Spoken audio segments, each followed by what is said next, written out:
స్వామి ఇవాళ ఏం చేశాడు? జీతాలు పెంచాడు. ఎవరి జీతాలు? మ్యాగీ జీతం 15,000 పెంచాడు. పేపర్ మీద సైన్ కూడా చేశాడు. మై గాడ్, మంగతారు ఎక్కడ తగిలింది వీడికి? కిచెన్ లో బాబు. ఇంకా ఏం చేశాడు? అదొక్కటే చేశాడు. ఉన్నాడా? వెళ్ళిపోయాడు. ఓకే, ఆ మంగతారు ఉందా? ఉంది. కొద్దిసేపు ఆగితే తను వెళ్ళిపోతుంది. ఇన్నాళ్లకు నా డ్రీమ్ నెరవేరింది. డ్రీమా? యా, నా జీతం పెరిగింది. ఎంత? 30,000.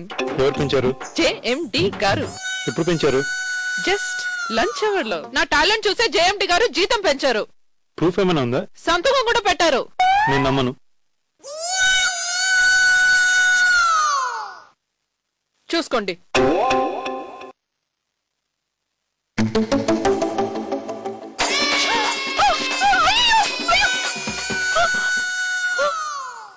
ఇక నువ్వు వెళ్ళొచ్చు.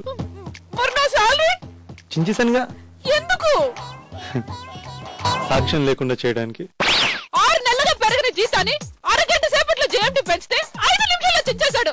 ఎలాంటి సాడిస్ట్ అండి వాడు? ఎవరు? జేఎండియా? కాదు, ఎండి గాడు. కాడు. తప్పమ్మా. మీరు ఊరుకోండి సార్. జీతం పెరుగుతుందని ఎన్ని ఊహించుకున్నాను. నా కోసం ఒక స్కూటీ కొనుక్కోవాలనుకున్నా, నా చెల్లెలకు కంప్యూటర్ కొనియాలనుకున్నా, మా అమ్మకు కళ్ళద్దాలు కొనియాలనుకున్నా. నా కళ్ళని కూల్చేశాడు కదండి. అంతేనమ్మా, డబ్బున్న వాళ్ళు కదమ్మా. మనలాంటి వాళ్ళ కష్టాలు వాళ్ళకి ఏం తెలుస్తాయి చెప్పు? మనమే సర్దుకుపోవాలి. నాకే అంత కర్మ పట్టలేదు. నా దగ్గర టాలెంట్ ఉంది. ఎక్కడికి వెళ్తే మంచి సాలరీతో జాబ్ దొరుకుతుంది. అసలు వాడి మాటలు పడాల్సిన అవసరం నాకేంటి సార్? కరెక్టేనమ్మా, కానీ ఈ ఒక్కసారికి నా మాట విను.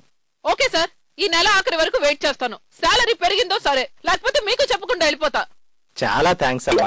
దేనికి? వెళ్ళిపోతానన్నందుక? నెలాఖరు వరకు ఓపిక పడతానన్నా. వెళ్తాను సార్. ఫ్రిడ్జ్ లో వేయాల్సింది జేఎండి కాదు, ఎండి గోడ్ని. ఎక్కడికి వెళ్ళొస్తున్నావురా? అలా అడిగేమేంటి మమ్మీ? హోటల్ నుంచే వస్తున్నాను.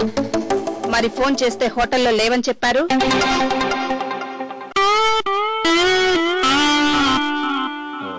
ఏంటి కోపంగా ఉన్నావు?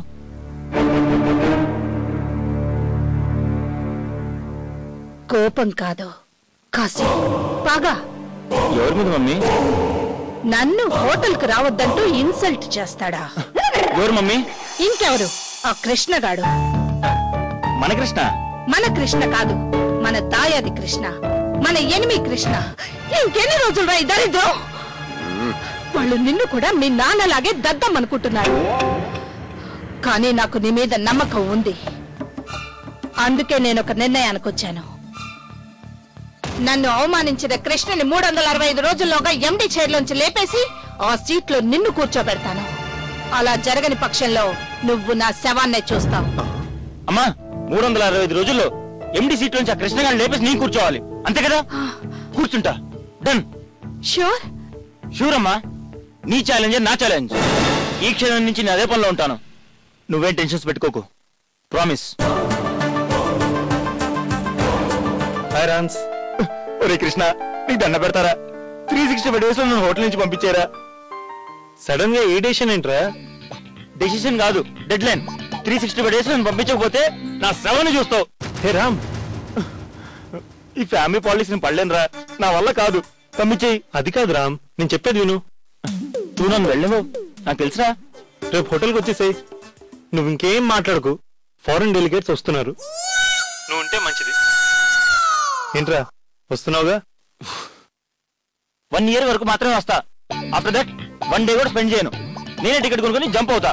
Good night.